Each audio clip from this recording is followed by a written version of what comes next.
नमस्कार, जन उत्तराखंड में आप सभी का स्वागत है। मैं हूं प्रभात। सबसे पहले नजर हेडलाइंस पर। सीएम पुष्कर सिंह धामी ने ऋषिकेश में श्रीमद् भागवत कथा शुभारंभ कार्यक्रम में की शिरकत। टिहरी में सूर्या देवभूमि चैलेंज 2 में हुए शामिल।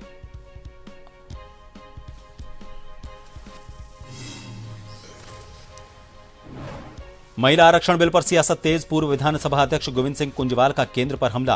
पीएम मोदी पर महिलाओं को गुमराह करने का लगाया आरोप।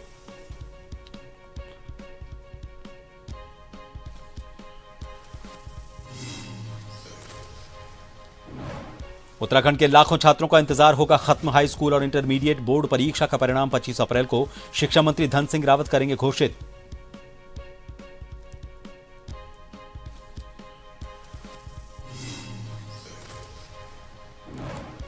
देहरादून में गैस की कालाबाजारी पर बड़ा एक्शन। क्यूआरटी टीम की छापामारी। 39 सिलेंडर और 4 रीफिलिंग उपकरण बरामद। 327 सिलेंडर से भरा वाहन भी प्रशासन ने किया जब्त।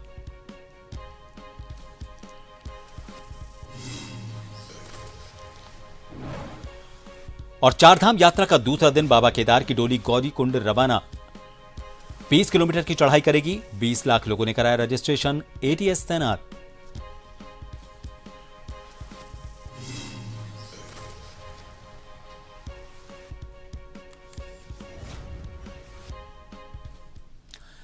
यमकेश्वर के वानप्रस्थ आश्रम में आयोजित श्रीमद् भागवत कथा में पहुंचे मुख्यमंत्री पुष्कर सिंह धामी ने श्रद्धालुओं को संबोधित करते हुए कहा कि श्रीमद् भागवत भगवान श्री कृष्ण का सजीव स्वरूप है, जो मानव को धर्म, ज्ञान और भक्ति के मार्ग पर अग्रसर करते हुए जीवन को सकारात्मक दिशा प्रदान करती है। इस दौरान उन्होंने प्रदेश में धार्मिक पर्यटन को बढ़ावा देने के लिए सरकार की तरफ से उठाए गए विभिन्न महत्वपूर्ण और दूरगामी कदमों का भी उल्लेख किया। मुख्यमंत्री ने कहा कि प्रधानमंत्री नरेंद्र मोदी के मार्गदर्शन और सहयोग से चारधाम यात्रा मार्गों के चौड़ीकरण और सुदृढ़ीकरण के कारण यात्रा अब ज्यादा सुगम, सुरक्षित और सुविधाजनक हो गई है।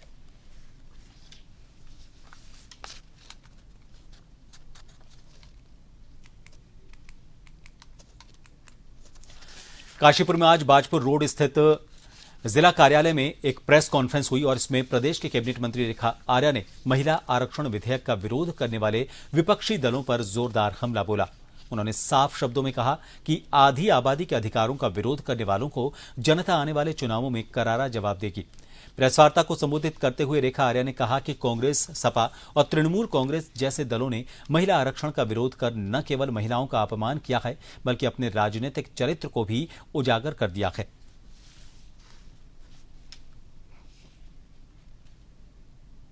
हम सब लोगों ने लोकसभा में देखा कि किस प्रकार से विपक्ष ने अपनी क्या भूमिका निभाई। महिला आरक्षण पर जोर विरोध किया गया और यह बिल जो है 2/3 बहुमत से गिर गया। तो आज मैं यही बताने के लिए प्रेस के माध्यम से एक कहना चाह रही थी कि आधी आबादी विपक्ष की इस रवैये से बहुत आक्रोशित है। निश्चित रूप से आधी आबादी का जो नैसर्गिक अधिकार था कि हमें 1/3 राज्य विधानसभा में जाने का हक, हमें 1/3 लोकसभा में जाने का हक, जो विपक्ष ने नहीं देने का काम किया है, निश्चित रूप से आधी आबादी ने संकल्प लिया है जब जब समय मिलेगा इस कांग्रेस पार्टी को, इस सपा पार्टी को, इस टीएमसी को, डीएमके को और ये इंडी गठबंधन जो है, इनको जो है आने वाले वक्त में सबक सिखाने का काम करेगी आधी आबादी। नारी शक्ति बंधन अधिनियम को लेकर बीजेपी ने कांग्रेस और विपक्ष पर तीखा हमला बोला है। प्रदेश मीडिया प्रभारी मनवीर सिंह चौहान ने कहा कि यह विधेयक महिलाओं के सम्मान और उनके उत्थान के लिए सरकार की तरफ से लाया गया था, लेकिन कांग्रेस समेत पूरे विपक्ष ने इसके खिलाफ वोटिंग कर यह साबित कर दिया है कि वह महिलाओं के हित में नहीं है। उन्होंने कहा कि विपक्ष का यह रुख महिलाओं का अपमान है और इसे देश की महिलाएं कभी माफ नहीं करेंगी।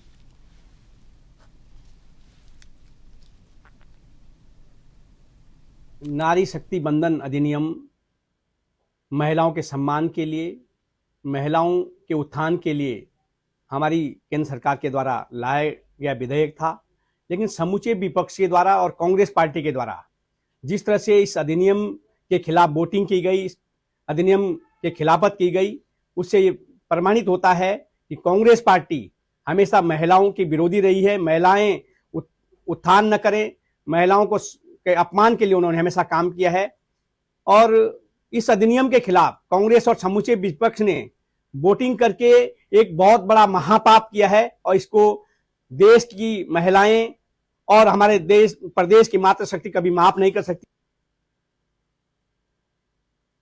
महिला आरक्षण बिल को लेकर सियासत गर्मा गई है। गणेश गोदियाल ने बीजेपी के दावों को भ्रामक बताते हुए कहा कि संसद में पेश बिल महिला आरक्षण का नहीं बल्कि परिसीमन से जुड़ा हुआ था, जिसमें सीटें बढ़ाने का प्रावधान था।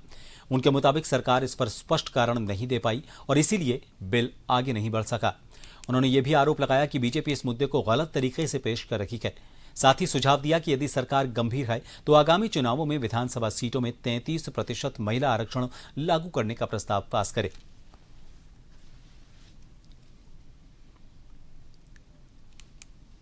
ने प्रस्तुत बिल महिला आरक्षण का बिल नहीं है।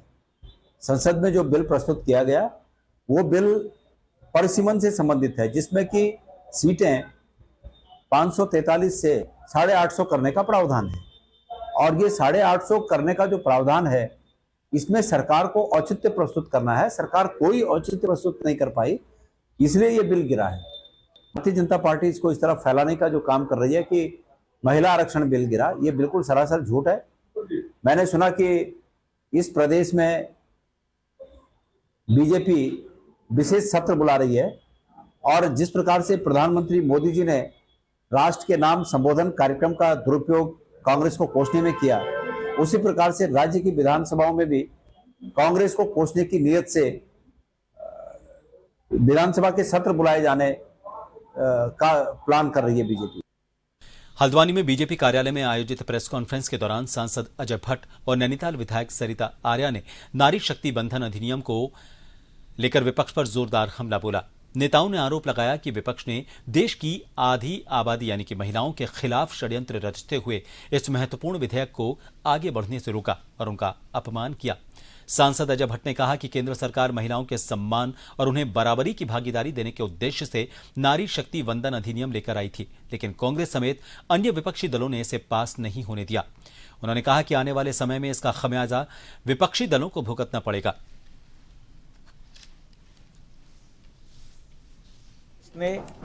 सपा ने, डीएमके ने और उनके साथी जितने भी लोग यहाँ पर हैं, इन सब लोगों ने क्या किया है कि एक बहुत बड़ा नैरेटिव सेट किया है हमारे खिलाफ।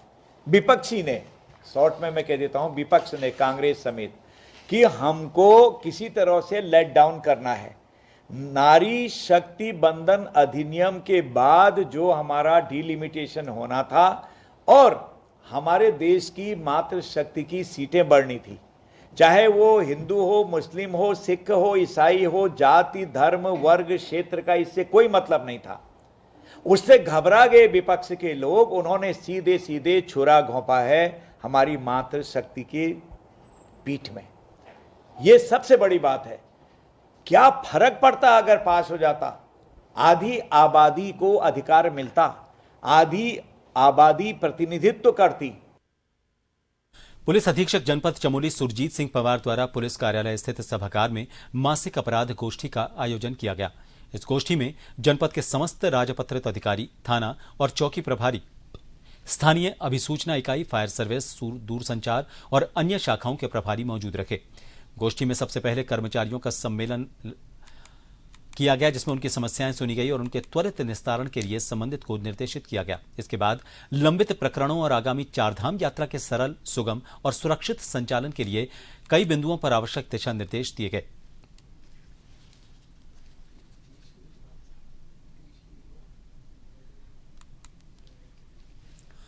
जनगणना की लगभग सभी तैयारियां पूरी की जा चुकी हैं और प्रगणक जनगणना करने के लिए पूरी तरह से तैयार हैं। वहीं बाला नगर पालिका क्षेत्र में भी प्रगणकों और डोईवाला में प्रगणकों और पर्यवेक्षकों को 24 अप्रैल तक ट्रेनिंग दी जा रही है, जिसके बाद 25 अप्रैल से 24 मई तक प्रगणक घर घर जाकर डिजिटल माध्यम से जनगणना करेंगे। आपको बता दें, 24 अप्रैल तक स्वगणना की व्यवस्था की गई है। स्वगणना की प्रक्रिया का मुख्य उद्देश्य जनगणना की प्रक्रिया को आधुनिक, पारदर्शी, सटीक और सुविधाजनक बनाना है।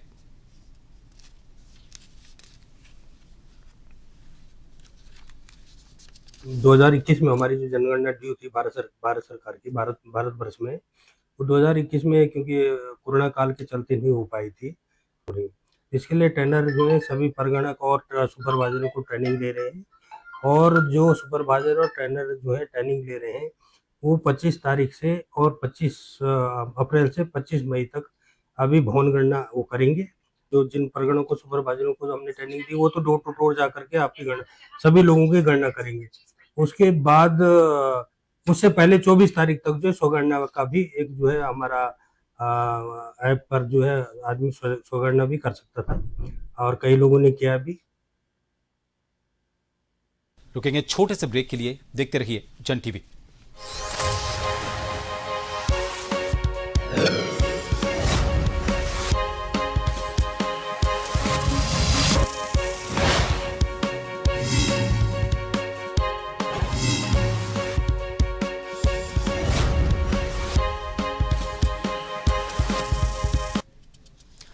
एक बार फिर आप सभी का स्वागत है। रामनगर के करणपुर क्षेत्र से बड़ी खबर है। यहां पर आग लगने से किसान की करीब 12 बीघा गेहूं की फसल जलकर खाक हो गई। आरोप है कि बिजली विभाग की लापरवाही के चलते यह हादसा हुआ, जिससे किसानों को भारी नुकसान झेलना पड़ा है। करणपुर गांव में अचानक लगी आग ने देखते ही देखते खेतों को अपनी चपेट में ले लिया। आग इतनी तेजी से फैली कि कुछ ही मिनटों में पूरी फसल जलकर राख हो गई। मौके पर अफरा तफरी मच गई। ग्रामीणों के अनुसार आग लगने की वजह बिजली के पोल में शॉर्ट सर्किट रही। पीड़ित किसान किशन कुमार का कहना है कि उन्होंने एक दिन पहले ही बिजली विभाग को इस समस्या की जानकारी दी थी, लेकिन कोई अधिकारी मौके पर नहीं पहुंचा। कल भी मैंने इनको अवगत कराया था कि यहाँ तुम हल्के जंपर मत बांधो, ये जल्दी उड़ जा रहे हैं और हवा इतनी तेज चल रही है। कल भी चिंगारियाँ पड़ी थी और हमारे सामने ही वो चिंगारियाँ पड़ी थी, तो हमने जल्दीबाजी में उसको बुझा लिया था, लेकिन आज नहीं बुझा पाए क्योंकि चिंगारियाँ थोड़ी हवा तेज चलने के कारण बहुत दूर पड़ी थी। दूर पड़ी तो गेहूं के अंदर जाके घुसी, इसलिए आग लग गई और 2 एकड़ गेहूं का नुकसान हो गया है। कमान श्री बद्री विशाल के पवित्र तेल कलश गाड़ू घड़ा की द्वितीय चरण की यात्रा सोमवार को विधि विधान के साथ शुरू हो गई। डिमरी पुजारी समुदाय के मूल ग्राम डिम्मर स्थित श्री लक्ष्मी नारायण मंदिर डिम्मर में विशेष पूजा अर्चना, बाल भोग और वेद मंत्रोच्चार के बीच यात्रा को रवाना किया गया। यात्रा उमट्ठा, पाखी, रविग्राम, लंगासू, चमोली, बिरही और पीपल कोटी होते हुए बद्रीनाथ धाम की ओर बढ़ रही है। मार्ग में विभिन्न जगहों पर श्रद्धालु गाड़ू घड़ा के दर्शन कर पुण्य लाभ अर्जित कर रहे हैं। पहले दिन गाड़ू घड़ा का रात्रि प्रवास नृसिंह मंदिर जोशी मठ में रहेगा। निर्धारित कार्यक्रम के अनुसार 22 अप्रैल को श्री बद्रीनाथ धाम पहुंचेगा। 23 अप्रैल को कपाट खुलने के साथ ही इसे विधि विधान पूर्वक मंदिर के गर्भगृह में स्थापित कर दिया जाएगा। यात्रा को लेकर क्षेत्र में खासा उत्साह है और जगह जगह श्रद्धालु दर्शन के लिए उमड़ रहे हैं।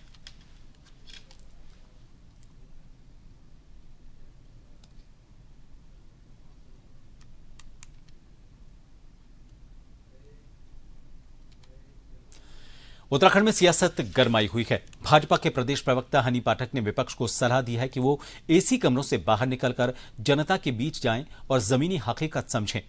उन्होंने कहा कि सरकार ने अपने वादों को पूरा करने की दिशा में काम किया है। उन्होंने दावा किया कि मुख्यमंत्री पुष्कर सिंह धामी के नेतृत्व में 30,000 से ज्यादा युवाओं को सरकारी नौकरी मिली है। नकल विरोधी सख्त कानून लागू किया गया है। महिलाओं के लिए लखपति दीदी और ड्रोन दीदी जैसी योजनाओं का भी जिक्र किया। साथ ही यूसीसी लागू करने को उन्होंने राज्य का बड़ा कदम बताया और विपक्ष से इन उपलब्धियों को समझने की अपील की। कि विपक्ष को अपनी काले चश्मे को उतारना चाहिए, एसी कमरों से बाहर आना चाहिए और उतार के चश्मे एसी कमरों से बाहर आकर अगर वो देवतुल्य जनता से वाद संवाद करेंगे तो उनको निश्चित रूप से पता लगेगा कि हमने जो दृष्टि पत्र में अपनी जनता से वायदा किया था वो पूरा किया है कि नहीं किया है। हमने सरकारी रोजगार देने की बात करी थी। अब तक हमारे धामी जी के शासन काल के दौरान 30,000 से ज्यादा बच्चों ने हमारे सरकारी नौकरी पाई है। उसके तहत उनका भविष्य भी उज्जवल हो रहा है। सख्त नकल विरोधी कानून लागू किया है जिसके तहत हमारे नौनिहालों के भविष्य के साथ किसी प्रकार का खिलवाड़ नहीं हो सकता है। नव प्रसूता के लिए महालक्ष्मी किट की योजना और लखपति दीदी योजना के माध्यम से 1.5 लाख से ज्यादा बहनों को हमने लखपति दीदी बनाया। द्रोण दीदी योजना के जरिए महिलाओं को स्वावलंबी बनाने की दिशा में कार्य किया है। उत्तराखंड के लाखों छात्र छात्राओं के लिए बड़ी खबर है। हाई स्कूल और इंटरमीडिएट बोर्ड परीक्षा 2026 का परिणाम अब तय हो चुका है। लंबे इंतजार के बाद 25 अप्रैल को सुबह 10 बजे नतीजे घोषित किए जाएंगे। उत्तराखंड विद्यालयी शिक्षा परिषद रामनगर से मिली जानकारी के मुताबिक 10वीं और 12वीं का परीक्षा परिणाम 25 अप्रैल को सुबह 10 बजे बोर्ड सभागार में घोषित किया जाएगा। इस दौरान प्रदेश के शिक्षा मंत्री डॉक्टर धन सिंह रावत और माध्यमिक शिक्षा निदेशक डॉक्टर मुकुल सती की मौजूदगी में यह परीक्षा परिणाम घोषित होगा।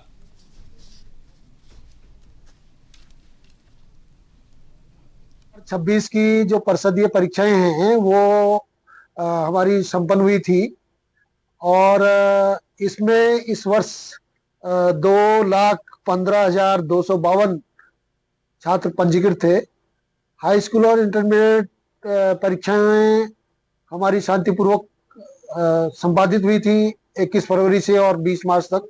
तत्पश्चात 27 मार्च से और 10 अप्रैल तक हमारा मूल्यांकन का काम प्रस्तावित था, जो निर्धारित तिथि को पूर्ण हो गया था। इस बीच में हम लोगों ने डाटा पंचिंग और परीक्षा फल निर्माण का कार्य प्रस्तावित किया है। इस वर्ष जो परीक्षा परिणाम है वो 25 अप्रैल को प्रातः 10 बजे माननीय शिक्षा मंत्री जी की गरिमामयी उपस्थिति में बोर्ड मुख्यालय में परीक्षा परिणाम की घोषणा की जाएगी। देहरादून में गर्मियों के मद्देनजर संभावित पेयजल संकट से निपटने के लिए जल संस्थान ने व्यापक तैयारी शुरू कर दी है। विभाग ने शहरी क्षेत्रों के 379 मोहल्लों और ग्रामीण क्षेत्रों की 691 बस्तियों को चिन्हित किया है। यहां पानी की कमी की आशंका है। साथ ही फायर हाइड्रेंट्स की नियमित जांच, हैंडपंप की रखरखाव और 31 कंट्रोल रूम स्थापित कर निगरानी व्यवस्था को मजबूत किया है। मुख्य महाप्रबंधक डीके सिंह के अनुसार पुराने अनुभवों और मौसम को देखते हुए संवेदनशील क्षेत्रों पर विशेष फोकस किया जा रहा है। ग्रामीण इलाकों में हैंडपंपों में मोटर लगाने और पारंपरिक जल स्रोतों को पुनर्जीवित करने का काम भी तेजी से चल रहा है, ताकि लोगों को निर्बाध पेयजल आपूर्ति सुनिश्चित की जा सके। जहां पर अभी ठीक ठाक भी चल रहा है, उनको भी हमारे एग्जीक्यूटिव इंजीनियर्स ने संभावनाओं के आधार पर उसको डाला है कि साहब यहाँ भी स्रोतों में प्रॉब्लम आ सकती है। तो इस प्रकार से जो शहरी क्षेत्र है उसमें लगभग 369 ऐसे मोहल्ले चिन्हित किए हैं जहाँ पर समस्या आने की है और 691 ऐसी बस्तियां हैं ग्रामीण क्षेत्र की जहाँ पर पेयजल संकट की संभावनाएं हैं। इसके लिए हमारे यहाँ जो अब कुल मिलाकर के 1060 हो जाते हैं, ये किया है। दूसरा ये देखा गया है कि हमारे इस ग्रीष्म काल में जो गर्मियों के कारण फायर की भी प्रॉब्लम होती है, तो गवर्नमेंट ने प्रति माह इसका जो संयुक्त निरीक्षण करके उसकी जांच करके मुख्यालय स्तर पर अवगत कराने के लिए कहा गया, ताकि फायर हाइड्रेंट प्रॉपरली सुचारू अवस्था में रहें। चलते चलते एक बार फिर नजर हेडलाइंस पर। सीएम पुष्कर सिंह धामी ने ऋषिकेश में श्रीमद् भागवत कथा शुभारंभ कार्यक्रम में की शिरकत। टिहरी में सूर्या देवभूमि चैलेंज 2 में हुए शामिल।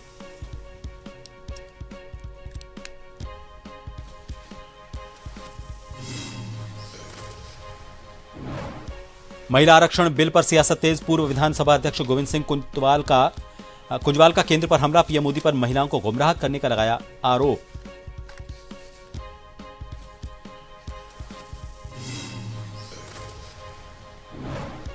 उत्तराखंड के लाखों छात्रों का इंतजार होगा खत्म। हाई स्कूल और इंटरमीडिएट बोर्ड परीक्षा का परिणाम 25 अप्रैल को शिक्षा मंत्री धन सिंह रावत करेंगे घोषित।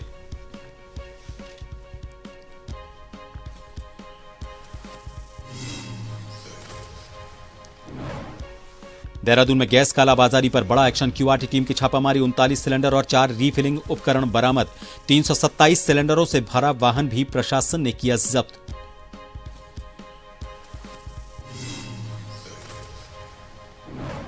और चारधाम यात्रा का दूसरा दिन बाबा केदार की डोली गौरीकुंड रवाना।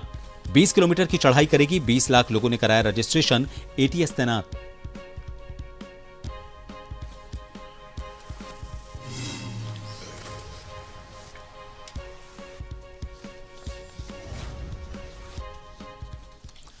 इन सभी खबरों के साथ इस बुलेटिन में फिलहाल के लिए इतना ही। नमस्कार।